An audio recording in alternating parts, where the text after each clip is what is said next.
Good morning everyone. So now today we'll continue with animal nutrition and we'll start the third class for animal nutrition. ठीक है, yesterday we discussed about the proximate principles and the nutritional definitions. Now we are continuing and today's topic is classification and composition of feed and fodders, and second we'll also discuss anti-nutritional factors. ठीक है, तो starting with today's class, classification and composition of feed and fodders. Even though this topic is very small, यहाँ से ज़्यादातर paper आता नहीं है. यहाँ से MCQs जो है वो one word MCQs बनेंगे, बट आपको अपने बेसिक्स क्लियर रखने हैं. ठीक है, तो हम स्टार्ट करते हैं. तो सबसे पहले तो हम देखेंगे फीड और फॉडर्स में डिफरेंस क्या होता है. ठीक है, येस्टरडे वी डिस्कस्ड, जब हमने न्यूट्रिशनल टर्म्स डिस्कस की थी तो वहीं पे हमने डिस्कस किया था कि फीड का क्या मतलब होता है. तो ये कोई भी मटेरियल नेचुरल या प्रोसेस्ड रहता है जो कि कंज्यूम करते हैं एनिमल्स. ठीक है, और जो भी जैसे मैंने आपको बताया था कैसे आपने याद रखना है, फूड ह्यूमंस खाते हैं, फीड एनिमल्स के लिए. ठीक है, तो जो भी न्यूट्रिएंट प्रोवाइड करेंगे वो फीड ही प्रोवाइड करेंगे एनिमल्स को. ठीक है, और इसमें सभी इंक्लूड हो जाता है, कंसंट्रेट्स हो गया, रफेजेस हो गई, सप्लीमेंट्स, फीड एडिटिव्स, ये सब कुछ ही. फीड जो है वो काफी वास्ट टर्म है, इसमें सब कुछ ही इंक्लूड हो जाता है जो भी एनिमल इनटेक करता है. वेयरएज जो फॉडर है, फॉडर जो है आप इसको फॉडर को घास फूस से आप इसको रिलेट कर सकते हैं. तो फॉडर स्पेसिफिकली प्लांट मटेरियल्स ही होते हैं. ठीक है, कंसंट्रेट्स में जैसे आप पढ़ेंगे, कंसंट्रेट्स की कई बार सोर्सेज जो है वो एनिमल प्रोटीन सोर्सेज भी हो सकते हैं. एनिमल सोर्सेज से भी हमको कंसंट्रेट मिलता है जैसे कि फिश मील, है ना. लेकिन फॉडर जो है वो पूरा का पूरा प्लांट मटेरियल ही होता है. या तो वो फ्रेश होगा, प्रिजर्व्ड होगा, प्रिजर्व्ड इन द सेंस कि हे या साइलेज. ठीक है, जब हम पढ़ेंगे प्रिजर्वेशन ऑफ फॉडर्स तो उसमें हम ये भी पढ़ेंगे कि आप कैसे प्रिपेयर कर सकते हो. Round the year green fodder availability हमको कैसे हो सकती है, उसके लिए हम साइलेज बना लेते हैं. जो भी फॉडर है, ग्रीन फॉडर, जब वो अवेलेबल होता है तो उससे हम साइलेज बना देते हैं, और उसके बाद जब भी हमारे को उसकी ज़रूरत पड़ती है राउंड द ईयर हमें वो अवेलेबल हो जाता है. एंड जब हम पढ़ेंगे कि कई बार डिजास्टर्स होते हैं, स्कार्सिटी सिचुएशंस होती है, उन कंडीशंस में भी हमको प्रिजर्व्ड फॉडर की ज़रूरत होती है, तब भी हम साइलेज यूज़ कर सकते हैं, हे भी यूज़ कर सकते हैं. ठीक है, और ये काफ़ी न्यूट्रिशियस होता है.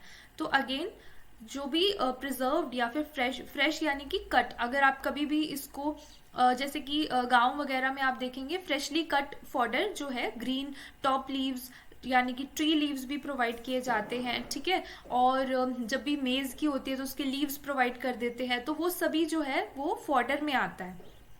तो इसमें सारा का सारा पोर्शन जो है वो सिर्फ और सिर्फ रफेज प्रोवाइड करता है. रफेज इन द सेंस कि जो कि जिसमें क्रूड फाइबर कंटेंट, मैंने कल भी आपको बताया था क्रूड फाइबर हम कैसे कैलकुलेट करते हैं. रफेजेस में क्रूड फाइबर कंटेंट ज्यादा रहता है. ठीक है, basically it is the cell wall content. Yesterday we discussed about this. Cell wall content जो है उसमें क्रूड फाइबर रहता है. ठीक है, तो उसमें कौन सा पोर्शन आ जाता है, सेलुलोज, हेमीसेलुलोज, लिग्निन का पोर्शन आ जाता है. ठीक है, तो ये सारा रफेज होता है, ये फॉडर में आता है. क्रॉप के residues, legumes, grasses, today will discuss कि इसमें क्या डिफरेंस होता है. तो ये जो है ये फॉडर में आता है. लेकिन कई बार जो है वो फॉरेज भी यूज किया जाता है टर्म. ठीक है, फॉरेज भी फॉडर में आ जाता है, इसको यूज करते हैं. बट फॉरेज जो है वो फ्रेशली कट, जो वैसे मैं आपको बता रही थी, फ्रेश या प्रिजर्व दोनों आता है फॉडर में, लेकिन फॉरेज जो है वो फ्रेशली कट जो है वो उसको ही कहते हैं फॉरेज. ग्रासेस वगैरह जो भी आप फ्रेशली कट एनिमल को प्रोवाइड करेंगे उसको आप फॉरेज में इंक्लूड करेंगे. और फॉडर में फॉरेज भी आ जाएगा और साथ में प्रिजर्व्ड यानी कि आपने कोई प्रोसेसिंग की हुई है, प्रिजर्वेशन की है, किसी तरीके से प्रोसेस किया है उस फ्रेशली कट फॉरेज को, तब वो भी फॉडर में इंक्लूड हो जाएगा. तो ठीक है, तो सबसे पहले हम देखते हैं क्लासिफिकेशन ऑफ फीड स्टफ्स. आज का टॉपिक हमारा क्लासिफिकेशन एंड कंपोजिशन है. तो सबसे पहले हम इसको क्लासिफाई करते हैं. ठीक है, तो सबसे पहले तो मैंने आपको बता दिया कि आप फीड को दो पार्ट्स में डिवाइड कर सकते हैं. जैसे मैंने आपको यहाँ पे बताया, फीड को दो पार्ट्स में डिवाइड कर दो, कंसंट्रेट्स एंड रफेजेस. ठीक है, इसके अलावा सप्लीमेंट्स भी आते हैं, एडिटिव्स भी आती हैं, वो आगे की क्लास में हम पढ़ेंगे. What are feed supplements, what are feed additives, different classes होती हैं इनकी, फीड एडिटिव्स की, सप्लीमेंट्स की डिफरेंट क्लासेस रहती हैं, वो हम बाद में पढ़ेंगे. Today we are focusing mostly on concentrates and roughages. तो सबसे पहले आप फीड स्टफ को दो पार्ट्स में डिवाइड कर दीजिए, कंसंट्रेट्स एंड रफेजेस. ठीक है, तो सबसे पहले इसके बीच में क्या डिफरेंस होता है, कंसंट्रेट और रफेज के बीच में क्या डिफरेंस होता है, ठीक है।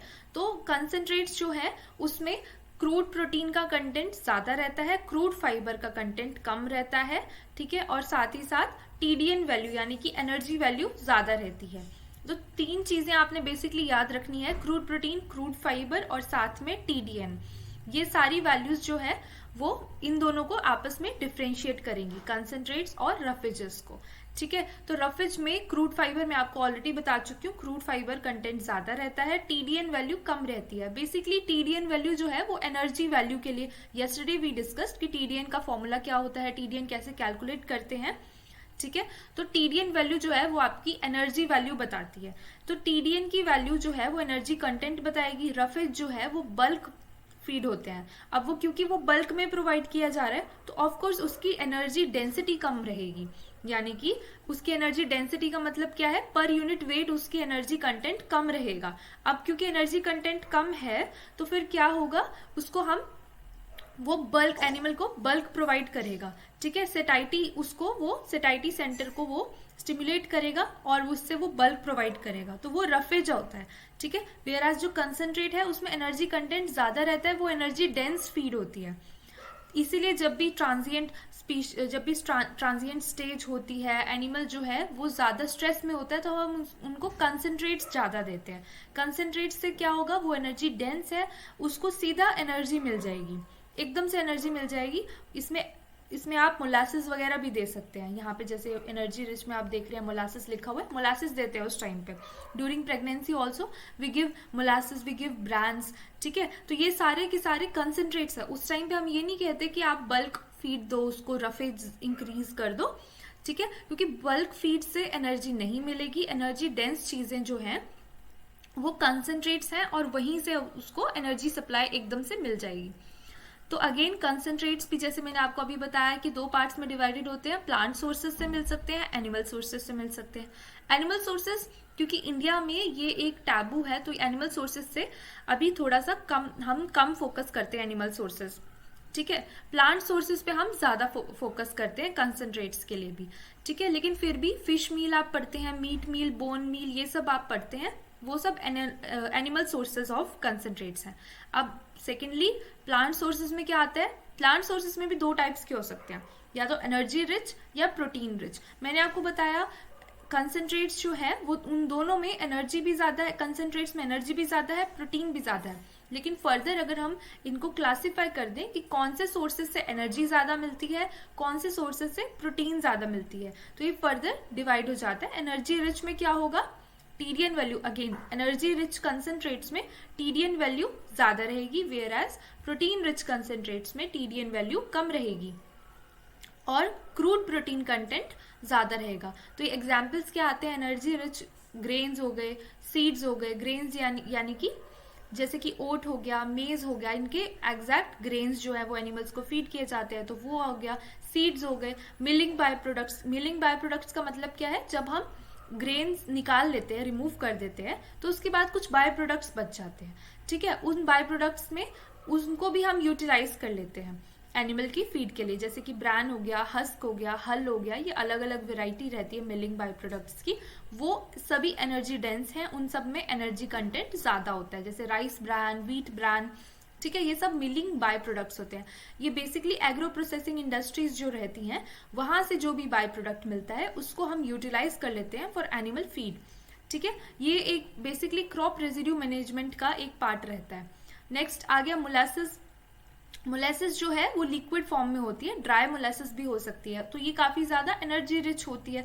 इसमें कोई भी मिनरल कंटेंट नहीं होता। यूजुअली ये क्वेश्चन पूछा जाता है कि मोलासिस में कौन सा मिनरल हाई होता है, ठीक है। इसमें कोई भी मोलासिस में कोई मिनरल नहीं होता क्योंकि बेसिकली ये एनर्जी का ही सोर्स है। अभी मिनरल सप्लीमेंट्स हम नहीं पढ़ रहे, ये एनर्जी का ही सोर्स होता है, इसमें मिनरल कंटेंट नहीं होता। Then again roots and tubers. Roots and tubers जैसे हम पढ़ते हैं, ट्यूबर्स जो है, ठीक है, जो प्लांट जो फॉर्म ऑफ जो स्टेम में वो एनर्जी स्टोर करता है, दैट इज ट्यूबर, ठीक है। और ये जो है ये ग्राउंड के नीचे ग्रो करते हैं, तो वो सब भी हम, जैसे कैसावा हो गया, वो सब चीजें वो हम एनिमल्स को फीड करते हैं, सब में एनर्जी ज्यादा है क्योंकि ये स्टार्च का सोर्स होता है, ठीक है। यूजुअली जब भी प्लांट जो है वो एनर्जी को स्टोर करेगा, वो स्टार्च की फॉर्म में स्टोर करता है, और वो अपनी स्टेम में अगर स्टोर कर देगा तो वो रूट्स एंड ट्यूबर्स हो जाते हैं। रूट्स जो हो गया वो रूट में स्टोर करेगा, जब ट्यूबर्स जब वो स्टेम में स्टोर कर देता है। देन नेक्स्ट प्रोटीन रिच कंसेंट्रेट्स दो पार्ट्स में होते हैं, या तो ऑयल केक्स हो गए या ऑयल मील्स हो गए। केक्स एंड मील्स ये दोनों के दोनों प्रोटीन इसमें ज्यादा रहता है, और कुछ मिलिंग बाय प्रोडक्ट्स। जब भी हम केक्स या मील्स रिमूव करते हैं ऑयल सीड्स में से, तब जो बाय प्रोडक्ट्स बच जाएंगे वो भी प्रोटीन रिच रहेंगे, क्योंकि ये सीड्स जो होता है उसमें सीड में काफी प्रोटीन रहता है, ऑयल सीड्स, ठीक है। जैसे ग्राउंडनट केक हो गया, ठीक है, सोयाबीन मील हो गया, ये सब जो है ये प्रोटीन रिच होते हैं। अब हम रफेज की साइड पे जाते हैं, तो रफेज की साइड पे भी आप इसको डिवाइड कर सकते हैं based on the presence of dry matter, ठीक है। अगर ड्राई मैटर ज्यादा होगा तो वो ड्राई रफेज कहलाएगा, जिसमें जो कि है मॉइस्चर का कंटेंट कम होता है, ड्राई मैटर ज्यादा होता है। उसी तरह से अगर ड्राई मैटर कम होगा, मॉइस्चर ज्यादा होगा, तो उसको आप ग्रीन रफेज कहेंगे, ठीक है। यस्टरडे हमने किया था कि हम कैसे इसको कैलकुलेट करते हैं, ड्राई मैटर को कैसे कैलकुलेट करते हैं, मॉइस्चर कैसे कैलकुलेट करते हैं, प्रॉक्सिमेट एनालिसिस से। उसी के थ्रू हम देखते हैं कि कौन सा ड्राई रफेज है, कौन सा ग्रीन रफेज है। उसी तरह से साइलेज भी होता है, अभी मैं आपको बता रही थी प्रोसेसिंग जो है, प्रिजर्वेशन ऑफ फॉडर के लिए हम उसको साइलेज प्रिपेयर कर लेते हैं, तो वही साइलेज जो है वो रफेज ही है, basically it is a roughage, but उसमें क्या हो रहा है, साइलेज में उसमें हम प्रोसेसिंग कर रहे हैं, ठीक है। प्रोसेसिंग के बाद वो होता है, ओके। तो उसके बाद ग्रासेस भी आ गए, ट्री लीव्स भी होगी। मैंने आपको बताया था फॉरेज जो है आप ग्रासेस कट फॉडर आप प्रोवाइड कर सकते हैं, वो सभी के सभी रफेज में इंक्लूड हो जाएगा, ठीक है। आप इसको green roughage, basically it is a part of green roughage. अगर आप उसको डायरेक्टली फीड कर रहे हैं, फ्रेश फीड कर रहे हैं, उसमें ड्राई मैटर कंटेंट कम है, ठीक है, मॉइस्चर कंटेंट ज्यादा है, तो साइलेज और ग्रासेस, ट्री लीव्स, ये सभी जो है वो ग्रीन रफेज के अंडर ही आता है, ठीक है। ग्रीन रफेज के अंडर ही आपको इसको इंक्लूड करना है। ड्राई रफेज के अब हम एग्जांपल्स देखते हैं, हे, स्ट्रॉ, स्टोवर, हस्क, अदर्स, ठीक है। बेसिकली ये जो है इसका ड्राई मैटर ज्यादा रहता है। जब हम आगे जाके पढ़ेंगे कि कितना ड्राई मैटर रहता है, हे कैसे प्रिपेयर करते हैं, हे और साइलेज में डिफरेंस क्या होता है, हम तब इसको इन डिटेल पढ़ेंगे, ठीक है। उसी तरह से ग्रीन रफेज जो है वो लेगुमिनस और नॉन लेगुमिनस दो टाइप्स में होता है। लेग्यूम फॉडर जो है, लेग्यूम ग्रीन रफेज, उसमें ज्यादा कंटेंट होता है, कैल्शियम ज्यादा होता है, क्रूड प्रोटीन ज्यादा होता है। बेसिकली क्रूड प्रोटीन के हिसाब से इसको दो पार्ट्स में डिवाइड कर सकते हैं आप, लेग्यूमिनस और नॉन लेग्यूमिनस, ठीक है। अगेन लेगुमिनस ग्रीन फॉरेज जो ग्रीन रफेज जो है वो काफी ज्यादा न्यूट्रिशियस होता है as compare to non leguminous, और ये जो ग्रासेस हैं ये नॉन लेगुमिनस फॉडर में ही आता है। इसके अलावा आप अनकन्वेंशनल फीड्स भी जैसे आप फीड कर सकते हैं। अनकन्वेंशनल फीड क्या रहती है, जो कि यूजुअली नहीं दी जाती एनिमल्स को, ठीक है, यूजुअली एनिमल्स को नहीं दी जाती, जैसे कि आप बोल सकते हैं मैंगो सीड कर्नल्स, है ना। लेकिन ये कभी कभी क्या होता है, स्कार्सिटी की सिचुएशन रहती है, या कभी बहुत ज्यादा हमारे पास अवेलेबल नहीं है, अवेलेबिलिटी नहीं है, कंसेंट्रेट्स नहीं है, रफेजेस नहीं है, स्कार्सिटी की सिचुएशन है, उस टाइम पे हम अनकन्वेंशनल फीड्स जो है वो एनिमल्स को प्रोवाइड करते हैं। वो भी फर्दर डिवाइड की जा सकती है प्रोटीन सोर्सेज में, एनर्जी सोर्सेज में, या मिसलेनियस जो बाकी चीजें होती है। यूजुअली अनकन्वेंशनल फीड में एंटी न्यूट्रिशनल फैक्टर्स ज्यादा रहेंगे, हमने वो डिटॉक्सिफाई करनी है, तभी हम एनिमल को फीड कर पाएंगे। अदरवाइज जो है अनकन्वेंशनल फीड वो एनिमल्स को एज सच नहीं देते हैं, पहले थोड़ा सा उसको डिटॉक्सिफाई कर लिया जाता है, तभी हम अनकन्वेंशनल फीड एनिमल्स को दे सकते हैं, ठीक है। तो ये हमने क्लासिफिकेशन ऑफ फीड स्टफ्स कर ली। इसके अलावा आप इसमें मिनरल सोर्सेज या मिनरल सप्लीमेंट्स, फीड एडिटिव्स, ठीक है, वो भी यहाँ से इन्हीं की फर्दर एग्जाम्पल्स हैं वो मिनरल सप्लीमेंट्स, फीड सप्लीमेंट्स, ठीक है। जैसे कि मिनरल्स जो है लेग्यूमिनस में मैंने आपको बताया कैल्शियम ज्यादा रहेगा, तो वो भी एक मिनरल सप्लीमेंट हो गया लेग्यूम फॉडर। ग्राउंडनट केक में क्रूड प्रोटीन ज्यादा है, उसमें कैल्शियम भी होता है ग्राउंडनट केक में। व्हीट ब्रांड जो है उसमें फॉस्फोरस ज्यादा होता है, ठीक है। इसीलिए बेसिकली फीड स्टफ्स यही है, मिनरल सप्लीमेंट्स और बाकी चीजें जो है वो उसके हिसाब से आप उसको फर्दर डिवाइड कर सकते हैं बेस्ड ऑन कि उसमें क्या चीज, क्या कंटेंट ज्यादा है, कौन सा मिनरल ज्यादा है, कौन सा कंटेंट, कौन सा न्यूट्रिएंट ज्यादा है, ठीक है। अगेन लेगुमिनस फॉडर जो है उसमें विटामिन सप्लीमेंट, उसको एज अ विटामिन सप्लीमेंट भी यूज कर सकते हैं। मेज को एज अ विटामिन ए, मेज का जो ग्रीन फॉडर है उसको आप एज अ विटामिन ए आप प्रोवाइड कर सकते हैं। इवन पोल्ट्री में भी जो मेज के जो कर्नल्स हैं वो भी प्रोवाइड करते हैं, और उसमें भी क्या होता है, विटामिन ए कंटेंट ज़्यादा होता है। ठीक है, तो ये जो है ये हमने basically classification of feed stuffs पढ़ लिया, हमने क्लासिफिकेशन कर ली फीड स्टफ्स की। अब हम बेसिक और भी ज़्यादा इसको इन डिटेल पढ़ते हैं और इनकी वैल्यूज़ कितनी कितनी होती है। कभी कभी ये चीज़ पूछ ली जाती है, ये काफ़ी ज़्यादा पूछ लेते हैं। ठीक है, तो हम इसको इन डिटेल पढ़ते हैं अब,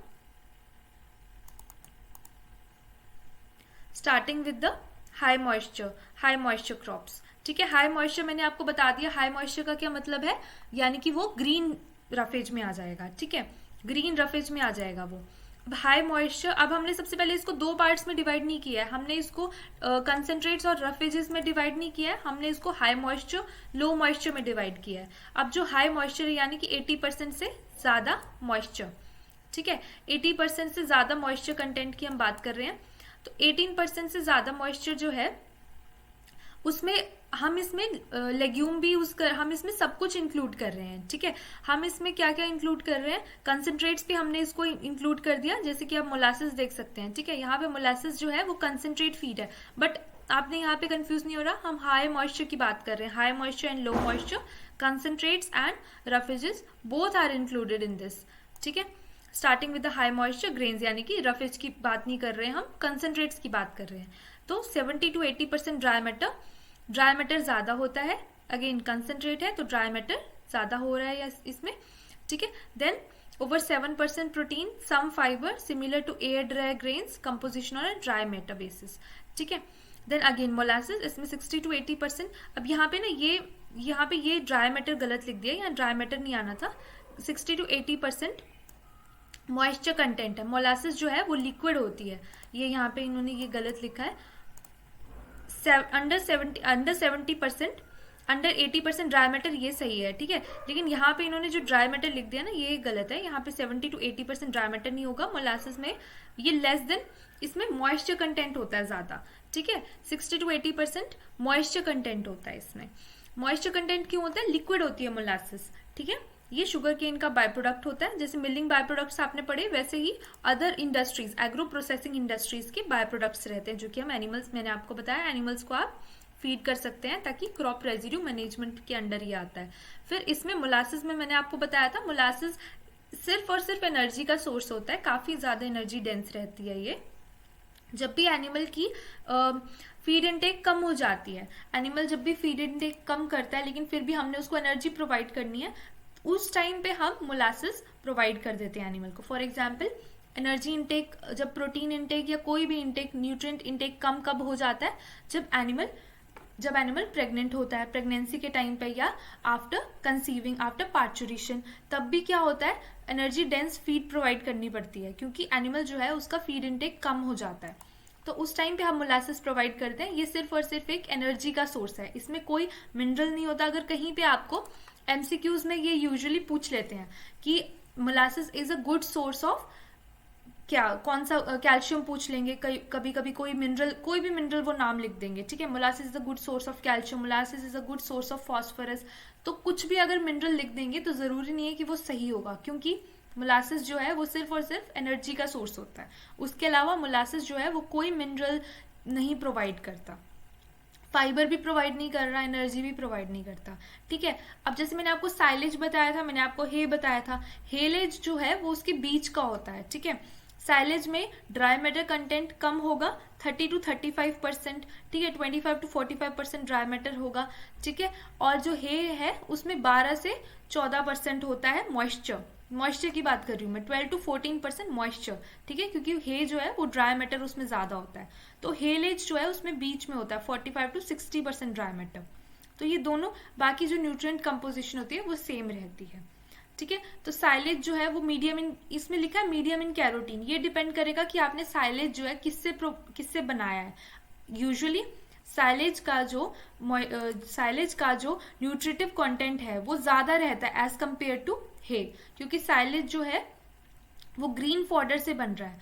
ठीक है, और हे में क्या हो रहा है, हे में मैं आपको जो प्रोसेसिंग बताऊंगी, प्रिजर्वेशन बताऊंगी कि कैसे हम, मेथड ऑफ प्रिजर्वेशन क्या है। तो हे को हम बेसिकली एयर ड्राई करते हैं, या तो एयर ड्राई करते हैं या सन ड्राई कर देते हैं फील्ड में छोड़ के। ठीक है, depending on the method of preparation. तो हे में कंटेंट जो है वो विटामिन डी का बढ़ जाता है, उसके अलावा कैरोटीन जो है वो बहुत कम हो जाता है हे में, क्योंकि कैरोटीन जो है वो 90% जो है वो खराब हो जाता है, क्योंकि वो फोटो सेंसिटिव होता है, ठीक है, तो वो खत्म हो जाता है। विटामिन ए कंटेंट भी कम हो जाएगा, कैरोटीन कंटेंट भी कम हो जाएगा, तो न्यूट्रिटिव वैल्यू जो है वो साइलेज की ज्यादा रहती है, किसकी कंपैरिजन में, हे के कंपैरिजन में, ठीक है। Next coming to the fresh forage, again इसमें कैरोटीन कंटेंट काफी ज्यादा रहेगा, डिपेंडिंग ऑन द कौन सा फॉरेज कौन सा यूज कर रहे हैं। Then again wet by products, root crops, fresh whole and skim milk, ये भी आप प्रोवाइड करते हैं कभी कभी, डिपेंडिंग ऑन द, कई बार मोनोगैस्ट्रिक्स को स्किम मिल्क प्रोवाइड किया जाता है, ठीक है, जो ग्रोइंग एनिमल्स हैं उसमें प्रोवाइड किया जाता है। अब हम पढ़ रहे हैं एयर ड्राई फीड्स, यानी कि ओवर 80% ड्राई मैटर, जिसमें ड्राई मैटर कंटेंट ज्यादा होगा, तो वो मिनरल प्रोडक्ट्स भी हो गए।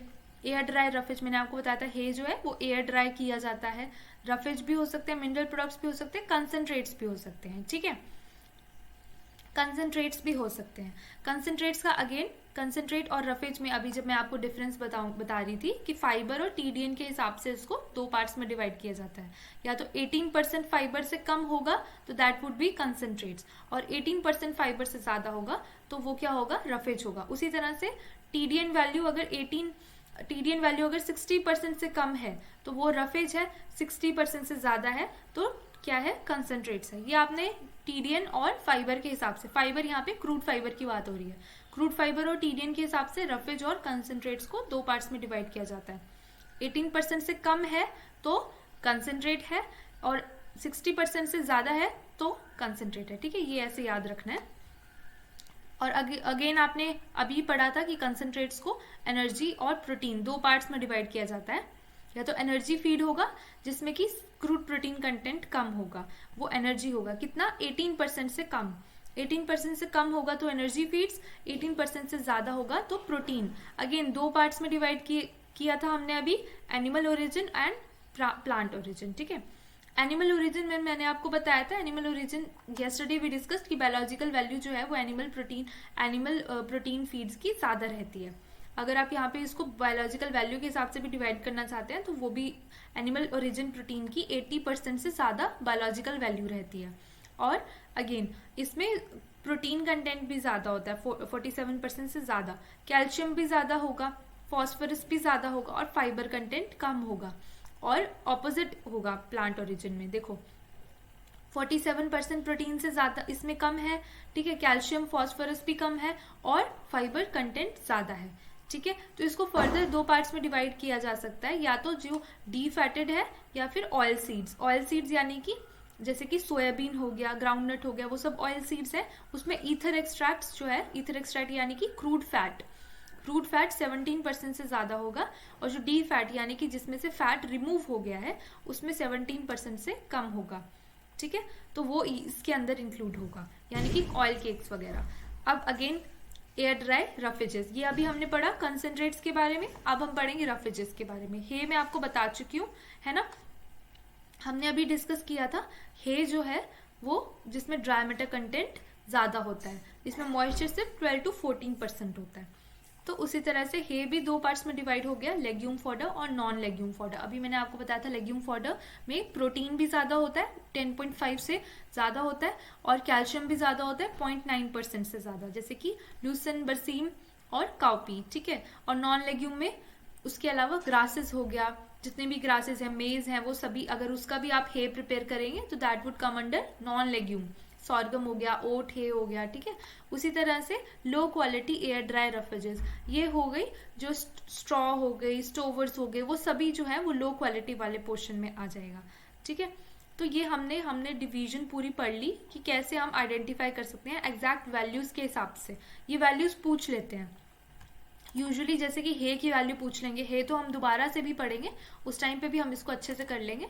तो ये वैल्यूज ज्यादातर पूछ ली जाती हैं, ये बहुत जल्दी, ये यूजुअली हम ये वाले आंसर्स जो हैं, हे जैसे हो गया 12 to 14%, ये चीजें तो याद ही करनी पड़ेंगी आपको, ये डायरेक्ट पूछ लेते हैं। साइलेज में कितना मॉइस्चर है, साइलेज का ड्राई मैटर कितना है, ये कंफ्यूज नहीं होना कि ड्राई मैटर पूछा है या क्या पूछा है, फॉरेज पूछा है, ठीक है, ड्राई मैटर पूछा है या फिर क्या पूछा है, मॉइस्चर पूछा है, ठीक है, कंफ्यूज नहीं होना दोनों में। आपने याद रखना है कि ड्राई मैटर पूछा है तो इतनी वैल्यू, और अगर मॉइस्चर पूछा है तो इतनी वैल्यू। अब जो मैं आपको बता रही थी मिल्क बाय प्रोडक्ट्स, अब हम उसको डिस्कस करते हैं कि मिल्क बाय प्रोडक्ट्स कैसे बनते हैं। ठीक है, एग्रो प्रोसेसिंग इंडस्ट्रीज मैंने आपको बताया, जब भी एग्रीकल्चरल प्रोडक्ट्स जो हम ह्यूमंस के लिए बना रहे हैं, जैसे कि ग्रेन्स हमने रिमूव कर ली, तो उसके बाद जो चीजें बच जाते हैं उसको ही बोलते हैं मिलिंग बाय प्रोडक्ट्स। ठीक है, तो जैसे कि आपको डायग्राम में दिख रहा है, ये ब्रैन है, ये आउटर कोटिंग होती है। ठीक है, ब्रैन जो है वो ग्रेन की आउटर कोटिंग होती है, उससे हम क्या बनाते हैं, व्हीट ब्रैन, जैसे कि है ना, व्हीट ब्रैन काफी ज्यादा यूजुअली हम यूज करते हैं एनिमल्स में। ठीक है, क्योंकि ये बहुत ज्यादा लेग्जेटिव इफेक्ट भी प्रोड्यूस करता है, इसमें फॉस्फोरस कंटेंट भी ज्यादा होता है। ठीक है, जब भी आप आफ्टर पार्चुरेशन आप जो फीड बनाएंगे एनिमल की, उसमें व्हीट ब्रैन का कंटेंट ज्यादा होता है, क्योंकि उस टाइम पे हमको लेग्जेटिव एक्शन चाहिए होता है। ठीक है, ताकि कॉन्स्टिपेशन रिलीव हो जाए। तो ब्रैन एक्चुअल में है क्या, ये आउटर कोर्स होता है। अब ये मैंने आपको जो वर्ड्स दिए हैं ना, ये यूजुअली पहले भी प्रीवियस ईयर क्वेश्चंस हैं, ये पूछ चुके हैं। ये रेड डॉग क्या होता है, ग्रोथ्स क्या होते हैं, मिडलिंग्स क्या होते हैं, पॉलिशिंग्स, इसमें इन डिटेल ज्यादा कुछ नहीं पूछते, बट आपको डेफिनेशन याद होनी चाहिए कि एक्चुअल में क्या है ये। ठीक है, व्हीट ब्रैन जैसे आउटर कोर्स कोट था, ठीक है, आउटर कोट था, उसी तरह से रेड डॉग जो है वो एल्यूरोन की लेयर होती है, और इसमें साथ में थोड़ा सा अमाउंट फ्लोर और ब्रैन का भी रहता है, पर जो एल्यूरोन लेयर है, ये जैसे आप देख रहे हो यहाँ पे एल्यूरोन सेल की लेयर, इससे बनता है रेड डॉग। ठीक है, अगर बाय चांस आ जाएगा तो कंफ्यूज नहीं होना कि ये क्या चीज है। एल्यूरोन की जो लेयर होती है, ये आप देख रहे हैं यहाँ पे एल्यूरोन की जो लेयर है, इससे बनता है रेड डॉग। ठीक है, अगेन ग्रोथ्स क्या होते हैं, ग्रेन होते हैं जिसमें से हल रिमूव कर दिया गया होता है। अब हल क्या है, ये जो है ग्रेन की ही कवरिंग को बोलते हैं। ठीक है, ग्रेन की कवरिंग को हल कहते हैं। जब ग्रेन में से हल को रिमूव करते हैं तो ग्रोथ्स बच जाते हैं। ठीक है, उसी तरह से मिडलिंग्स, मिडलिंग्स में सब कुछ आ जाता है, ब्रैन हो गया, एंडोस्पर्म हो गया, जर्म हो गया। ये एंडोस्पर्म आपको दिख रहा है, ये भी आ गया, ब्रैन भी आ गया, जर्म भी आ गया, इसमें सबका ही स्मॉल पोर्शन होता है। तो इसकी जो वैल्यूज होती हैं वो बहुत वेरिएबल होती हैं। इसमें depending on the wheat bran ज्यादा है, एंडोस्पर्म ज्यादा है या जर्म ज्यादा है, तो उसके हिसाब से इसकी वैल्यू वेरी करती है। पॉलिशिंग्स क्या होती है, जब हम पॉलिश किया जाता है कर्नल्स को, यानी कि कर्नल्स यानी कि ग्रेन्स को जब पॉलिश किया जाता है, तो उसके बाद कभी कभी थोड़ा सा एक रेजिड्यू साथ में एक्यूमुलेट होता है, इकट्ठा होता रहता है, वो भी एनिमल को फीड करते हैं। बट ये जो है ये काफी न्यूट्रिएंट डेफिसिट होता है, इसमें ज्यादा न्यूट्रिएंट्स प्रेजेंट नहीं होते। व्हीट ब्रैन में काफी न्यूट्रिएंट्स आपको मिल जाएंगे, रेड डॉग में भी मिल जाएंगे, बट पॉलिशिंग्स में न्यूट्रिएंट्स नहीं होते हैं। ठीक है, next coming to the roughages, जैसे अभी हमने पढ़ा, रफेजेस में क्या होता है, 18% से ज्यादा क्रूड फाइबर कंटेंट होता है, 60% से कम टीडीएन वैल्यू होती है। अगेन ये दो पार्ट्स में हमने अभी पढ़ी थी, ड्राई रफेज और ग्रीन रफेज। ठीक है, ड्राई रफेज जिसमें 15% से मॉइस्चर कम होगा, और ग्रीन रफेज जिसमें मॉइस्चर कंटेंट ज्यादा होगा। अभी हमने लेग्यूम के बारे में पढ़ा, हे के बारे में पढ़ा है ना, स्ट्रॉ के बारे में पढ़ा, स्टोवर्स मैंने आपको एग्जांपल बताई थी। तो स्ट्रॉ जो है, जैसे व्हीट स्ट्रॉ, पैडी स्ट्रॉ, इसमें क्रूड प्रोटीन कंटेंट बहुत कम होता है, 0 ही होता है। अगर डीसीपी पूछेंगे कि व्हीट स्ट्रॉ का डीसीपी कितना है, तो वो कितना होता है, 0। ये काफी ज्यादा पूछा जाता है, व्हीट स्ट्रॉ का डीसीपी पूछ लेते हैं कि डीसीपी बताओ व्हीट स्ट्रॉ की, तो वैल्यू कितनी होगी, 0। ठीक है, 0% होता है व्हीट स्ट्रॉ में डीसीपी। हमने कल ही पढ़ा है कि सीपी क्या होता है, डीसीपी क्या होता है। ठीक है, सीपी क्या होता है, क्रूड प्रोटीन, जिसमें प्रोटीन भी होता है, ट्रू प्रोटीन होता है, नॉन प्रोटीन नाइट्रोजन होता है। ठीक है, तो उससे हम वैल्यू निकालते हैं, दैट इज व्हीट स्ट्रॉ की क्रूड प्रोटीन जो हम निकालेंगे। ठीक है, और डाइजेस्टिबल क्रूड प्रोटीन क्या होता है, जब हम उसकी डाइजेस्टिबिलिटी चेक करते हैं। मैंने कल ही आपको बताया था डाइजेस्टिबिलिटी कैसे चेक करते हैं। ठीक है, उस न्यूट्रिएंट, वो न्यूट्रिएंट का फीड में कितना है और न्यूट्रिएंट जो है वो फीसिस में कितना निकल रहा है, उसको आप माइनस कर देंगे, डिवाइड कर देंगे टोटल से, that will give you the digestibility content. तो उसी तरह से डाइजेस्टिबिलिटी ऑफ स्ट्रॉ हम चेक करेंगे, डाइजेस्टिबल क्रूड प्रोटीन चेक करेंगे, तो वो वैल्यू कितनी आएगी, 0। ये चीज बहुत ज्यादा पूछते हैं। लेग्यूम हमने डिस्कस कर लिया, लेग्यूम है, ग्रास है। ठीक है, उसी तरह से ग्रीन वाले टाइप में क्या होगा, लेग्यूम फॉडर, अगेन लेग्यूम वाले का हो सकता है, नॉन लेग्यूम हो सकता है। साइलेज भी बेसिकली ग्रीन फॉडर ही है। ठीक है, तो साइलेज भी इसी के अंडर मैंने इंक्लूड किया है। हम हे और साइलेज को इन डिटेल बाद में पढ़ेंगे। देन कमिंग टू द कंसेंट्रेट्स, कंसेंट्रेट्स में क्या होता है, क्रूड फाइबर कंटेंट कम होता है और टीडीएन यानी कि एनर्जी वैल्यू ज्यादा होती है। अगेन 2 टाइप्स के हो सकते हैं, energy rich and protein rich. Energy rich में क्या होगा, TDN वैल्यू ज्यादा होगी, प्रोटीन रिच में TDN वैल्यू कम होगी। उसी तरह से प्रोटीन रिच है तो क्रूड प्रोटीन वैल्यू ज्यादा होगी और दूसरे में एनर्जी में क्रूड प्रोटीन वैल्यू कम होगी। ये आपको एग्जांपल्स दिए हैं एनर्जी रिच कंसेंट्रेट्स, मेज, सॉर्गम, वीट, ओट्स, बार्ले, ठीक है। वेयर एज प्रोटीन में अभी हमने डिवीजन भी अच्छे से पढ़ी, पूरा डिवाइड किया, क्लासिफाई किया। उसमें भी हमने एग्जाम्पल मैंने आपको बताया, soybean meal, fish meal, meat scraps, tankage, commercial protein supplements जो कि मार्केट में अवेलेबल होते हैं, कमर्शियल प्रोटीन सप्लीमेंट्स, यहाँ पे ये सब, इन सब चीज़ों में क्रूड प्रोटीन कंटेंट काफ़ी ज़्यादा रहता है। Again legume and non legume, जैसे मैंने आपको बताया 10.5% क्रूड प्रोटीन से ज़्यादा, ठीक है, और डाइजेस्टेबल क्रूड प्रोटीन भी ज़्यादा। अभी मैंने आपको व्हीट स्ट्रॉ की डाइजेस्टेबल क्रूड प्रोटीन बताया था, ठीक है, मैंने कहा था 0 होता है। उसी तरह से जो लेग्यूम है उसमें 2% से ज़्यादा डाइजेस्टेबल क्रूड प्रोटीन होता है, ठीक है। और ये दोनों ही हैं जो ग्रीन फॉरेज हैं, ये ग्रीन वालों में मैं आपको फर्दर डिवाइड करके बता रही हूँ। तो ल्यूसन, बरसीम, काउपी, ये दोनों जो है वो अब ये जो है आपको याद रखना है कि ये तीनों लेग्यूम फॉर्डर में आता है और ये नॉन लेग्यूम में आता है, जिसमें कैल्शियम भी कम है और क्रूड प्रोटीन भी कम है। बेसिकली अगर कोई भी मिनरल, अगर कोई भी विटामिन की बात हो रही है, मिनरल विटामिन कोई भी अगर बात कर रहे हैं, यूजुअली लेग्यूम जो है उसमें हाई ही होता है। लेग्यूम का आपको अच्छे से पता है कि इसमें नाइट्रोजन फिक्सिंग बैक्टीरिया होता है। जब नाइट्रोजन फिक्सिंग बैक्टीरिया है तो वो सॉइल से या फिर एटमॉस्फेयर से नाइट्रोजन को प्लांट के अंदर फिक्स कर देगा। ये रूट में नोड्यूल्स की तरह प्रेजेंट होता है, ठीक है। अब क्योंकि वो नाइट्रोजन को फिक्स कर रहा है, वही नाइट्रोजन यूटिलाइज की जा रही है for production of protein. Nitrogen he use करते हैं। यस्टरडे वी डिस्कस्ड कि कैसे हम क्रूड प्रोटीन की वैल्यू कैलकुलेट करते हैं, हम उसकी नाइट्रोजन कंटेंट को 6.25 से मल्टीप्लाई कर देते हैं, that only gives the crude protein content, ठीक है। तो अब अगर नाइट्रोजन ज्यादा है तो डायरेक्टली क्रूड प्रोटीन वैल्यू भी ज्यादा आएगी। तो अब आपको समझ आ गया कि लेग्यूम फॉडर में क्रूड प्रोटीन कंटेंट क्यों ज्यादा है, क्योंकि इसमें लेग्यूम फॉडर में नाइट्रोजन फिक्सिंग बैक्टीरिया प्रेजेंट होते हैं जो कि मॉइस्चर और सॉइल मॉइस्चर से और एटमॉस्फेयर से नाइट्रोजन को एक्सट्रैक्ट करके उसको प्लांट के अंदर रूट के नोड्यूल्स में फिक्स कर देते हैं, ठीक है। तो अब आपको समझ आ गया, अब आपको ये याद रखने में भी इजी रह जाएगा।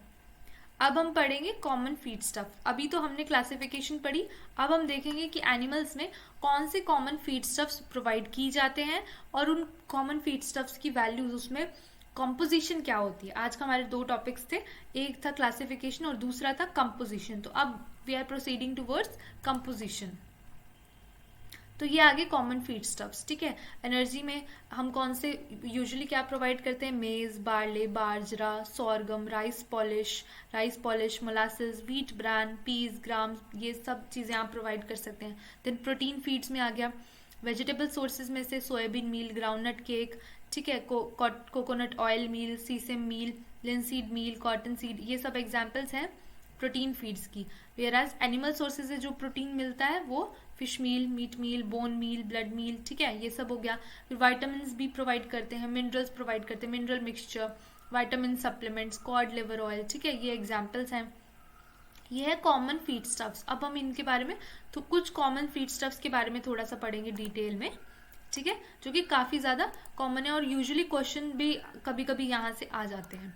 तो मेज क्योंकि हाई एनर्जी ग्रेन है, इसमें स्टार्च ज्यादा रहता है, इसमें विटामिन ए ज्यादा रहता है, जो कि येलो मेज है उसमें विटामिन ए काफी ज्यादा होता है क्योंकि क्रिप्टोजेंथिन होती है।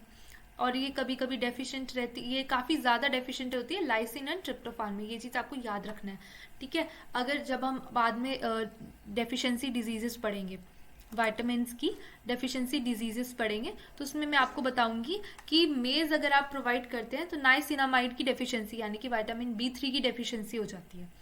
जो एनिमल्स में या फिर जो जब हम पोल्ट्री में यूजुअली सिर्फ और सिर्फ मेज अगर प्रोवाइड करते हैं, मेज रिच डाइट है, बाकी चीजें कम है, तो ट्रिप्टोफैन की डेफिशिएंसी हो जाती है and tryptophan is utilized for the formation of niacinamide और विटामिन B3, ठीक है। विटामिन B3 जो है वो ट्रिप्टोफैन से बनता है, तो अगेन उसकी भी डेफिशिएंसी हो जाती है, तो animal suffers from pellagra, 3D dermatitis, ठीक है, वो सब डेफिशिएंसी डिजीजेस हो जाती हैं, डर्मेटाइटिस, ठीक है, वो सब हो जाता है। तो again coming to the back to the topic, mycotoxicosis भी हो सकता है इसमें, क्योंकि बेसिकली क्या होता है कि जब भी कोई ग्रेन है, कोई भी कार्बोहाइड्रेट रिच ग्रेन है, कुछ भी है, तो उसमें माइकोटॉक्सिन्स जो है वो इजीली आ जाती हैं। जब भी मतलब जब भी कोई कंटेंट में मॉइस्चर ज़्यादा होगा, ठीक है, मॉइस्चर ज़्यादा होगा तो इजीली फंगल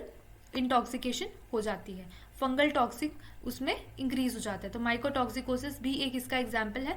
जब आप पढ़ेंगे बाद में जाके, मैं आपको बताऊंगी अफ्लाटॉक्सिन्स होते हैं, अलग अलग क्वालिटी कंट्रोल स्टैंडर्ड्स रहते हैं, उसमें हम पढ़ेंगे कि कैसे हमने प्रिवेंट करनी है ये, ठीक है। उसी तरह से प्रोसेसिंग जब हम करते हैं तो उसमें ड्राई मैटर कंटेंट इंक्रीज कर देते हैं, जब भी हम प्रोसेसिंग करते हैं तो मॉइस्चर कंटेंट को हम कम रखते हैं, ठीक है, क्योंकि रिलेटिव ह्यूमिडिटी भी अगर ज़्यादा रहेगी ड्यूरिंग स्टोरेज तो अगेन उसमें अफ्लाटॉक्सिन्स, माइकोटॉक्सिन्स जो है वो बढ़ जाएंगे, ठीक है। ये आपको समझ आ गया। तो अगेन इसमें विटामिन ई भी है, विटामिन डी, बी कॉम्प्लेक्स सब कुछ होते हैं, इसलिए it is a very good source. तो हम यूजुअली मेज प्रोवाइड करते हैं। देन सॉर्गम, ये भी अगेन सॉर्गम भी मेज की तरह ही काफ़ी ज़्यादा हाई वैल्यूज इसमें भी इसको हम कंसनट्रेट की तरह प्रोवाइड करते हैं, है ना, सिमिलर टू मेज इन कंपोजिशन यहाँ पे लिखा हुआ है, ठीक है। लेकिन इसमें लिमिटिंग अमाइनो एसिड कौन सा, जैसे उसमें आपने पढ़ा था क्या क्या नहीं होता, ट्रिप्टोफैन नहीं होता, यहाँ पे क्या नहीं है, मीथियोनिन और थ्रियोनिन नहीं है, कैल्शियम की भी कमी होती है और फाइटेट काफ़ी ज़्यादा होता है, फाइटेट फॉस्फोरस जो है काफ़ी ज़्यादा होता है। विटामिन ए कम है, जैसे उसमें विटामिन ए काफ़ी था, इसमें थोड़ा कम रहता है। विटामिन बी ट्वेल्व जो है आपको सिर्फ और सिर्फ एनिमल सोर्सेज से ही मिलेगा। येस्टरडे मैंने आपको थोड़ा सा बताया था कि कोबाल्ट अगर प्रेजेंट होगा डाइट में तो विटामिन बी ट्वेल्व बन जाता है, ठीक है, रूमिनेंट्स जो है वो खुद बना देते हैं। अगेन विटामिन बी ट्वेल्व जो है वो ह्यूमंस भी नहीं बना सकते, ये मतलब विटामिन बी ट्वेल्व जो है वो माइक्रोब्स बनाते हैं, प्लांट्स में तो विटामिन बी ट्वेल्व नहीं होता, ये सिर्फ और सिर्फ एनिमल सोर्सेज से मिलता है। और टैनिन्स भी होते हैं इसमें, और एल्कली ट्रीटमेंट से आप डिटॉक्सिफाई कर सकते हैं। जब मैं आपको एंटी न्यूट्रिशनल फैक्टर्स पढ़ाऊंगी तो उसमें आपको पता चलेगा कि हम कैसे एंटी न्यूट्रिशनल फैक्टर्स को रिमूव करते हैं, डिटॉक्सिफाई करते हैं, तो उसको एल्कली ट्रीटमेंट की जाती है उसके लिए। Next coming to the wheat bran, ये भी काफ़ी कॉमन है, कॉमन फीड स्टॉक सबसे ज़्यादा यूज़ किया जाता है। तो इसमें मैंने आपको बताया था कि इसमें फॉस्फोरस काफ़ी ज़्यादा होता है और ये लेग्जेटिव प्रोड्यूस करता है, लेग्जेटिव इफेक्ट है, ठीक है।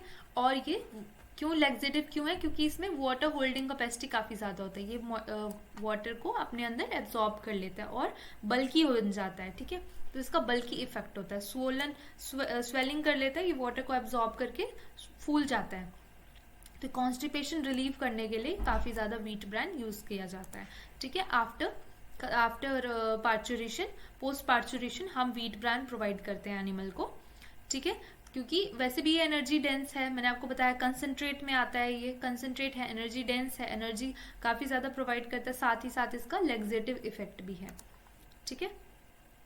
नेक्स्ट सोयाबीन मील, अब मैंने आपको बताया था सोयाबीन मील किसका एग्जाम्पल है, प्रोटीन का, प्रोटीन सोर्स है, प्लांट प्रोटीन सोर्स है सोयाबीन मील, ठीक है। तो इसमें हम पढ़ते हैं कि ये एक्सीलेंट सोर्स, एक्सीलेंट फीड है। आप किसी भी लाइवस्टॉक में देखेंगे फीड में सोयाबीन मील को इंक्लूड किया जाता है, बट इसके साथ एक ही इशू है, इसमें इसका जो है प्राइस बहुत ज़्यादा रहता है और ये बहुत ज़्यादा मार्केट फ्लक्चुएशन भी इसमें रहती है, जिसकी वजह से एनिमल की जो प्रोटीन की जो वो है उसका जो प्राइस है वो बहुत ज़्यादा बढ़ जाता है, इसलिए हम इसको इंक्लूड करते हैं, लेकिन हम इसको वैल्यू इसकी कम कर देते हैं जब भी फीड फॉर्मुलेट करते हैं, तो इसको थोड़ा सा कम यूज़ करते हैं। इसकी जगह पे हम बाकी के मिलिंग बाय प्रोडक्ट्स जैसे व्हीट ब्रान हो गया, राइस पॉलिश हो गया, राइस ब्रान हो गया, वो सब हम ज़्यादा इंक्लूड करने की कोशिश करते हैं ताकि प्रोटीन भी मिल जाए लेकिन प्राइस भी उसका इतना ज़्यादा हाई नहीं जाना चाहिए। तो इसमें प्रोटीन कितना है, 45 से 55%। ये वैल्यू थोड़ी आपको, क्योंकि ये प्रोटीन का सोर्स है तो इसको आपको ये वैल्यू याद रखनी चाहिए कि 45 अराउंड 50% आप याद कर लो, अराउंड 50% प्रोटीन सोर्स है। क्रूड प्रोटीन कंटेंट कितना है, 50% के आसपास रहेगा। और टीडीएन वैल्यू भी ज़्यादा है क्योंकि कंसनट्रेट है, टीडीएन वैल्यू भी ज़्यादा रहेगी, दोनों चीज़ें ज़्यादा है इसमें। लेकिन इसमें सारे एसेंशियल अमाइनो एसिड्स होते हैं एक्सेप्ट मीथियोनिन, ये भी आपको याद रखना है, ठीक है। एंटी न्यूट्रिशनल फैक्टर्स भी होते हैं इसमें, ट्रिप्सिन काफ़ी ज़्यादा रहते हैं सोयाबीन में, सोयाबीन में काफ़ी ज़्यादा एंटी न्यूट्रिशनल फैक्टर्स रहते हैं, इसलिए हम उसको ऑटोक्लेव कर लेते हैं या फिर हीट ट्रीटमेंट करते हैं, ठीक है, ताकि इसके जो एंटी न्यूट्रिटिव फैक्टर्स हैं वो एलिमिनेट हो जाए, ये डिटॉक्सिफाई हो जाए और एनिमल में कोई हार्मफुल इफेक्ट ना प्रोड्यूस करे। ट्रिप्सिन इनहिबिटर है, फाइटोइस्ट्रोजेन है, हीमाग्लूटिनिन है, लेक्टिन्स है, anti vitamin A, anti vitamin D, ठीक है, ये सभी चीज़ें इसमें मौजूद होती हैं, इसलिए इसको हीट ट्रीट किया जाता है, ऑटोक्लेव किया जाता है, ताकि इसमें से एंटी न्यूट्रिटिव फैक्टर्स जो है वो सभी हीट ट्रीटमेंट के बाद रिमूव हो जाते हैं, डिटॉक्सिफाई हो जाते हैं, जिसकी वजह से एनिमल्स में कोई हार्मफुल इफेक्ट नहीं होता। तो इसलिए heat treatment is very important. Soybean meal जब प्रोड्यूस होता है तो अपने आप ही हीट ट्रीटमेंट उसकी ड्यूरिंग द प्रोसेस हो जाती है, डायरेक्ट सोयाबीन नहीं प्रोवाइड करना एनिमल्स को।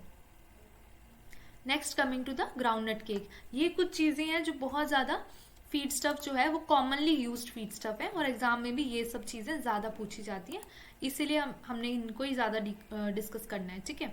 तो ग्राउंडनट केक अगेन, क्योंकि केक है, ठीक है, तो इसमें क्या प्रेजेंट होगा, कैल्शियम होगा, इसमें प्रोटीन ज़्यादा होगा, लेकिन इसमें इशू अगेन अफ्लाटॉक्सिन्स जो है वो इसमें डेवलप हो जाता है, तो ये इसका एंटी न्यूट्रिशनल फैक्टर में काउंट होता है कि इसमें अफ्लाटॉक्सिन ज़्यादा होता है। तो इसकी ट्रीटमेंट कैसे की जाती है, अमोनिया और अमोनियम हाइड्रोक्साइड के साथ, ठीक है, अमोनिया एंड अमोनियम हाइड्रोक्साइड से आप इसको डिटॉक्सिफाई करना चाहिए, तभी ये अफ्लाटॉक्सिन इसमें से रिमूव हो जाएंगे और एनिमल में कोई हार्मफुल इफेक्ट नहीं प्रोड्यूस होगा।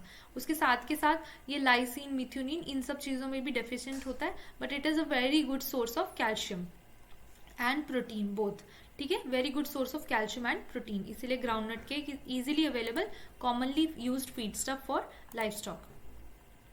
नेक्स्ट अभी हमने पढ़ा, अब हम आगे और भी ज़्यादा कुछ कॉम्पोजिशंस देखेंगे, composition of common Indian feed stuffs, ठीक है। अब ये कॉम्पोजिशन किसके हिसाब से, ये सारी की सारी वैल्यूज जो हैं वो ड्राई मैटर बेसिस पे हैं और ये कैसे कैलकुलेट की हैं, प्रॉक्सिमेट एनालिसिस से। येस्टरडे जो हमने पूरा अच्छे से डिटेल में डिस्कस किया था प्रॉक्सिमेट एनालिसिस, जिसमें ड्राई मैटर हो गया, crude protein, crude fibre, ether extract, nitrogen free extract, total ash, ये सभी वैल्यूज इसकी दी गई हैं। और इसके अलावा हमने आगे अदर मेथड्स में पढ़ा था, ठीक है, अमाइनो एसिड्स के लिए हम क्या यूज करते हैं, ठीक है, क्रोमेटोग्राफी, अलग अलग टाइप की क्रोमेटोग्राफी हमने पढ़ी थी कल, HPLC हो गया, GLC हो गया, ये सारी क्रोमेटोग्राफी जो है इसके थ्रू आप इसका अमाइनो एसिड कंटेंट कैलकुलेट करते हैं। अगेन कार्बोहाइड्रेट, कार्बोहाइड्रेट मैंने आपको बताया था, कार्बोहाइड्रेट में कौन सा है, सेल कंटेंट और सेल वॉल कंटेंट, ठीक है।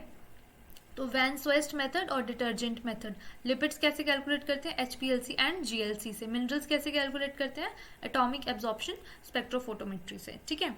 तो ये वैल्यूज जो हैं ये इसके हिसाब से हैं, तो इनका डिटेल में, ठीक है, ग्रेन्स हो गया, इनका ड्राई मैटर कंटेंट हो गया, ऑर्गेनिक मैटर कितना होता है, क्रूड प्रोटीन कितना होता है। ऑर्गेनिक मैटर मैंने आपको बताया था, जब टोटल ऐश रिमूव हो जाती है तो उसके अलावा जो बचता है वो ऑर्गेनिक मैटर होता है। टोटल ऐश रिमूव कर देंगे, जो बचेगा that would give you the what it will give you organic matter, ठीक है। तो क्रूड प्रोटीन, ईथर एक्सट्रैक्ट, ये सबकी कंपोजिशन बताई गई है, क्योंकि आपके सिलेबस में है तो मैंने इंक्लूड किया है, अदरवाइज आपको इनको इतने डिटेल में नहीं देखना, आपको इसको बस एग्जाम्पल्स की तरह देखना है कि ठीक है किस में ज़्यादा होती है, किस में वैल्यू कम होती है, ठीक है। अगेन ADF क्या होता है, यस्टरडे वी डिस्कस्ड, ठीक है, न्यूट्रल डिटर्जेंट फाइबर, ठीक है, एसिड डिटर्जेंट फाइबर, ये वैंस वेस्ट मेथड से कैलकुलेट करते हैं। उसी तरह से hemi cellulose, cellulose, lignin, acid detergent fiber में अगेन, ठीक है, एसिड डिटर्जेंट सॉल्युबल जो होता था वो हेमी सेलुलोज होता था। फिर एसिड डिटर्जेंट फाइबर को 2 पार्ट्स में डिवाइड कर देते थे, सेलुलोज एंड लिग्निन हम कैसे कैलकुलेट करते थे, ये पूरा वैंस वेस्ट मेथड से कैलकुलेट किया गया है और एक एक इनकी वैल्यूज हैं। उसी तरह से रफेजेस में आ गया, ठीक है, रफेजेस के एग्जाम्पल हो गया, पास्चर आप प्रोवाइड करते हैं, उसमें सबकी वैल्यूज क्या है, कंपोजिशन। आपने ये इतनी डिटेल में नहीं करनी, जो मैंने आपको बता दिया एग्जाम्पल्स वो ज़्यादा ज़रूरी है, ये इतना डिटेल में करने की ज़रूरत नहीं है, ठीक है। अगेन रफेज जो वेजिटेबल वेस्ट है, cow pea, turnip, carrot, mango seed मैंने बताया, अनकन्वेंशनल फीड भी प्रोवाइड की जाती है, ठीक है। तो ये सभी वैल्यूज हैं, ये इनकी कंपोजिशन है। उसी तरह से सीरियल्स क्या होते हैं, एनर्जी सोर्सेज यानी कि कंसनट्रेट्स, ठीक है, कंसनट्रेट्स हो गए, एनर्जी रिच सोर्सेज हो गए सीरियल्स जो हम इसमें सब में आपने इनके नेम्स देखने हैं, ठीक है, इनके एग्जाम्पल्स देखने हैं आपने, एक एक वैल्यू नहीं देखनी, इनके एग्जाम्पल्स सबके देखने हैं आपने। उसी तरह से बाय प्रोडक्ट्स अभी हमने डिस्कस किया, व्हीट ब्रांड, राइस पॉलिश, बनाना स्टेम, ग्राम हस्क, ठीक है, मेज कॉब्स, ठीक है, पल्स हस्क, पल्सेस की ब्रांड अलग अलग चीज़ों की। तो ये इसमें अगेन आपको जो भी इसमें सब में आपको, ठीक है, क्या वैल्यूज ज़्यादा मिलेंगी। क्रूड प्रोटीन कुछ में जैसे मैंने आपको बताया था कि जब भी आपको सोयाबीन मील की क्योंकि प्राइस बहुत ज़्यादा होता है तो हम उसको रिप्लेस करते हैं व्हीट ब्रांड के साथ। तो व्हीट ब्रांड का भी यानी कि प्रोटीन कंटेंट तो ज़्यादा होना चाहिए, है ना। राइस पॉलिशन का प्रोटीन कंटेंट ज़्यादा होना चाहिए, तभी तो हम इसको रिमूव कर पाएंगे, उसमें उसकी जगह पे इसको रिप्लेस कर पाएंगे। तो इसमें 15% क्रूड प्रोटीन होता है, ठीक है, अराउंड 15%। कभी कभी ये वैल्यू पूछ लेंगे, आपको बोलेंगे 10% है, इसमें 11% है। तो ये डिपेंड करता है कि कौन सा बैच है, उस पर कितनी वैल्यू निकल रही है। आपने इसकी अप्रॉक्स वैल्यूज याद रखनी है, 10%, 11% या 15%, ठीक है। ये वैल्यूज जो है ये रेंज में रहती है। एग्जैक्ट वैल्यूज याद कर लो, आगे पीछे होगा तो आपने इसको 10, 11%, 15% आपने टिक कर देना है, आपने उसको सही मान लेना है। नेक्स्ट अब ये आगे वेजिटेबल प्रोटीन सोर्सेज, ये भी क्या है, कंसंट्रेट्स हैं। ग्राउंडनट केक, ठीक है, मैंने आपको कहा था अराउंड 50% आप याद कर लो। सोयाबीन केक, ठीक है, अराउंड 50% याद कर लो। इसकी भी अराउंड 50%, 45%, ठीक है, इतना आप याद कर लो। उसी तरह से अगर एनिमल प्रोटीन सोर्सेज, जैसे मैंने आपको बताया था फिश मील, है ना, फिश मील में इन सब चीज़ों में ज़्यादा प्रोटीन होता है, ठीक है, क्योंकि मैंने आपको बताया था बायोलॉजिकल वैल्यू ज़्यादा रहती है एनिमल प्रोटीन सोर्सेज की, उसमें कंटेंट भी ज़्यादा होता है, हमने स्टार्टिंग में डिस्कस किया, ठीक है। इसमें टीडीएन वैल्यूज़ भी ज़्यादा होती है, इनकी क्रूड प्रोटीन कंटेंट भी ज़्यादा होता है, इसमें कैल्शियम भी ज़्यादा रहता है, ठीक है, हमने अभी डिस्कस किया था।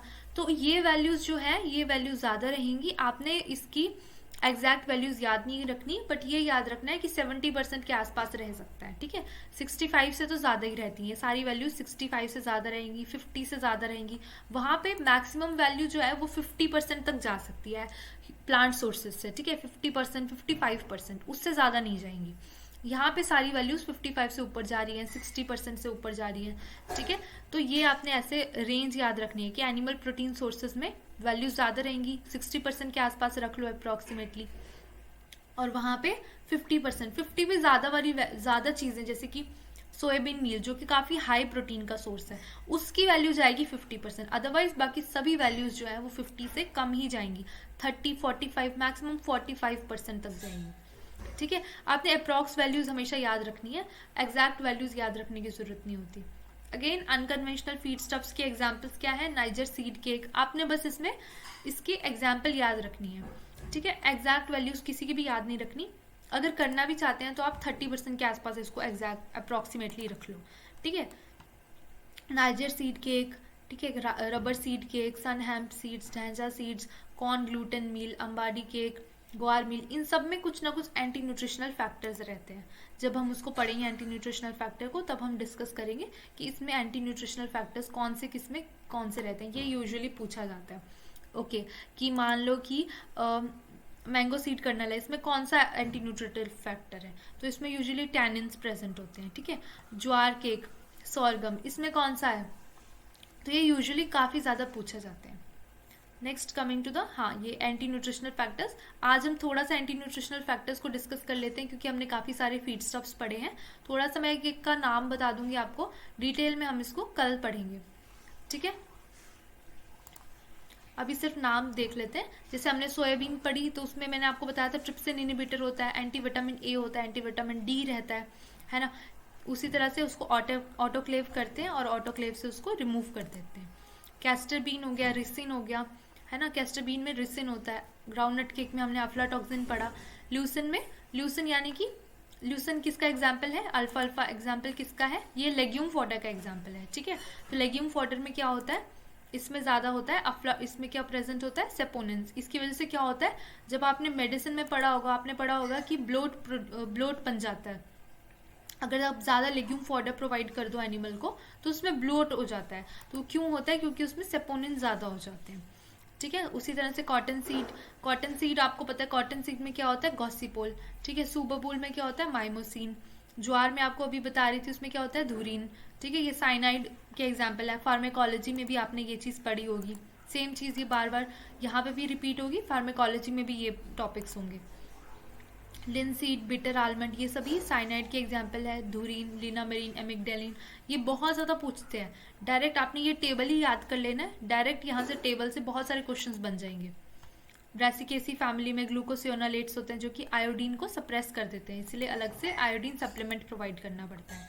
उसी तरह से ओट हे पॉइजनिंग में नाइट्रेट होता है, ओट हे में नाइट्रेट ज़्यादा होता है, तो इसलिए 1% मिथिलीन ब्लू सॉल्यूशन प्रोवाइड करना पड़ता है, 1% methylene blue solution for detoxification. Basically ये इसका ट्रीटमेंट है, मैनेजमेंट कैसे करोगे आप, नाइट्रेट पॉइजनिंग हो गई है एनिमल की, तो उसको कैसे मैनेज करेंगे आप, 1% मिथिलीन ब्लू सॉल्यूशन प्रोवाइड करेंगे। देन मोलासिस में मैंने आपको बताया था, मोलासिस और इन सब में क्या नहीं होता, मिनरल्स नहीं होते, बट इसमें एंटी न्यूट्रिटिव फैक्टर प्रेजेंट होता है। नाइट्रेट जैसे इसमें ओट हे में होता है, वैसे मोलासिस में ऑक्जेलेट प्रेजेंट होता है। ऑक्जेलेट जो होता है वो कैल्शियम के साथ बाइंड कर जाता है, फिर कैल्शियम एनिमल को प्रोवाइड नहीं होता, ठीक है, तो इसकी वजह से कैल्शियम की डेफिशिएंसी हो जाती है, तो हमको अलग से कैल्शियम कार्बोनेट सप्लीमेंट प्रोवाइड करना पड़ता है, ठीक है। उसी तरह से वीट में अरेबिनोजाइलेंस हो गया, टॉप फीड्स, केजरी लीव्स, मैंने आपको बताया अभी, जैसे मैंगो सीड कर्नल्स में भी टैनिन होता है। नीम में निम्बिन, निम्बिदिन, आज़ादी रक्ति, नीम का नाम क्या होता है, इसका नाम होता है आज़ादी रक्त इंडिका। उसी तरह से वहीं से नेम ओरिजिनेट हुआ है इसका एंटी न्यूट्रिटिव फैक्टर का। उसी तरह से वीट में अरेबिनोजाइलिन हो गया, बार्ले ओट्स में बीटा ग्लूकन्स हो गया, ठीक है, ये पोल्ट्री में स्टिकी ड्रॉपिंग्स प्रोड्यूस करते हैं। Raw kidney bean, anti vitamin E, then maize और वाइटामिन, मेज और व्हीट ब्रांड में नियासिन, मैंने आपको अभी बताया था नाइसिनामाइड की डेफिशिएंसी हो जाती है जब मेज ज़्यादा दे दो, क्योंकि उसमें ट्रिप्टोफान की एब्सेंस होती है, उसमें ट्रिप्टोफान डेफिशिएंट होता है। अब ट्रिप्टोफान प्रेजेंट नहीं है तो अगेन नाइसिन की भी डेफिशिएंसी हो जाएगी, क्योंकि ट्रिप्टोफान से नाइसिन बनता है। उसी तरह से रॉ फिश, ब्रैकन फर्न, इसमें थियामिनेज होता है, थियामिनेज होगा तो फिर इससे क्या होगा, थियामिन के साथ ये थियामिन को ब्रेक डाउन कर देगा, फिर एनिमल को थियामिन की डेफिशिएंसी हो जाएगी। तो ये वैल्यूज आपने, ये चीज़ें आपने याद रखनी है।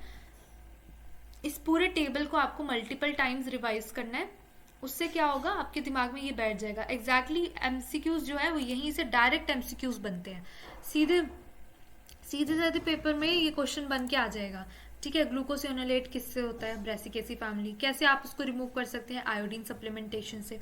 साइनाइड पॉइजनिंग, धुरीन किस में होता है, सोरगम में, ज्वार में, ठीक है, कैसे आपने इसको रिमूव करना है, सोडियम नाइट्राइट और सोडियम थायोसल्फेट प्रोवाइड करके, ठीक है। जैसे हमने एंटी न्यूट्रिटिव फैक्टर इसका पढ़ा, सोयाबीन का ट्रिप्सिन इनहिबिटर, कैसे रिमूव करेंगे, ऑटोक्लेविंग से।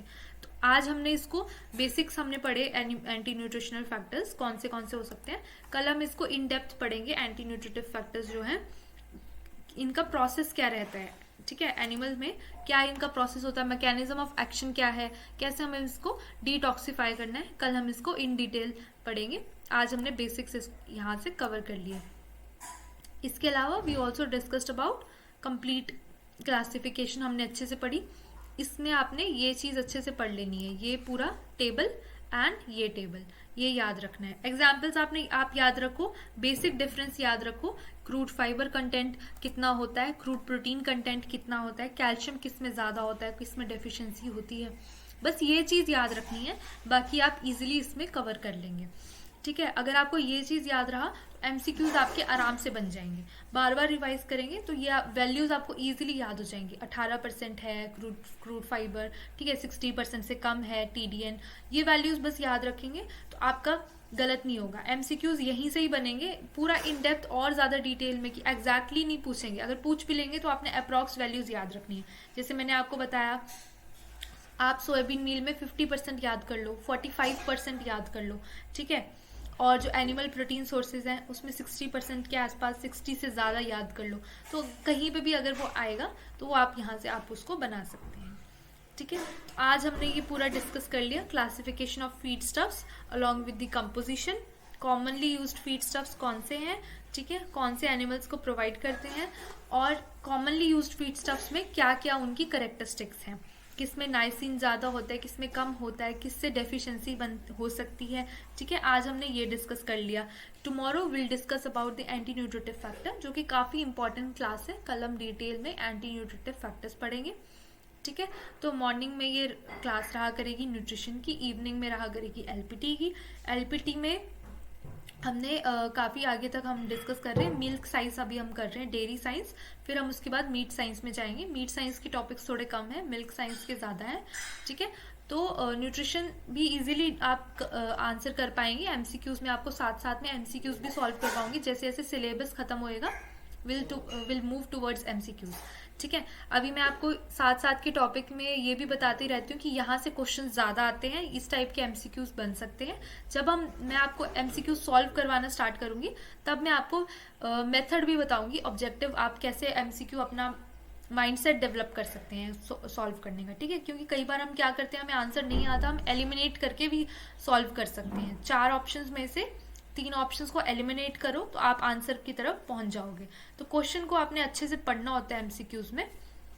अगर आप क्वेश्चन अच्छे से पढ़ेंगे तो कभी कभी क्वेश्चन में ही आंसर दिया होता है। ठीक है, तो वो हम सीखेंगे, एलिमिनेशन मेथड सीखेंगे, कैसे आप एलिमिनेट कर सकते हैं, आंसर्स कैसे आप कर सकते हैं।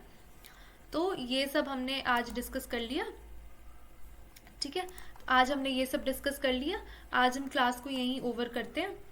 ठीक है, तो काफ़ी डेटा हैवी क्लास थी आज की यहाँ से, लेकिन डायरेक्ट क्वेश्चंस भी बनते हैं। एग्जाम्पल्स आपने याद रखनी है, कुछ कुछ वैल्यूज आपने याद रखनी है, सारा इन डेप्थ याद करने की जरूरत नहीं है। कल जो है वो मैकेनिज्म ऑफ एक्शन हम पढ़ेंगे अच्छे से। तो ऑल द बेस्ट सबको, रिवाइज करते रहिए, पढ़ते रहिए। कोई क्वेश्चन हो, कोई भी अगर आपको डाउट हो, कहीं पे भी कुछ भी पूछना हो तो आप कमेंट्स में पूछ सकते हैं। आप ये भी पूछ सकते हैं कि किस टाइप के एमसीक्यूज बनते हैं, या इसमें एग्जैक्टली क्या याद रखना है, क्या छोड़ना है इस पोर्शन से। ठीक है, तो आप वो क्वेश्चन कभी भी कोई भी कमेंट पे आप लिख दो, मैं उसको सॉल्व कर दूंगी, आपको कमेंट में रिप्लाई कर दूंगी, या फिर नेक्स्ट क्लास में आपको इन डेप्थ हम डाउट सेशन भी रख लेंगे। कोई आपको क्वेश्चन समझ नहीं आता है, कोई पोर्शन समझ नहीं आया, तो हम डाउट सेशंस रख लेंगे। तो उसी तरीके से आपके सारे डाउट्स सॉल्व हो जाएंगे। तो आज हमने इतना पढ़ा, कल मिलते हैं दोबारा से। All the best.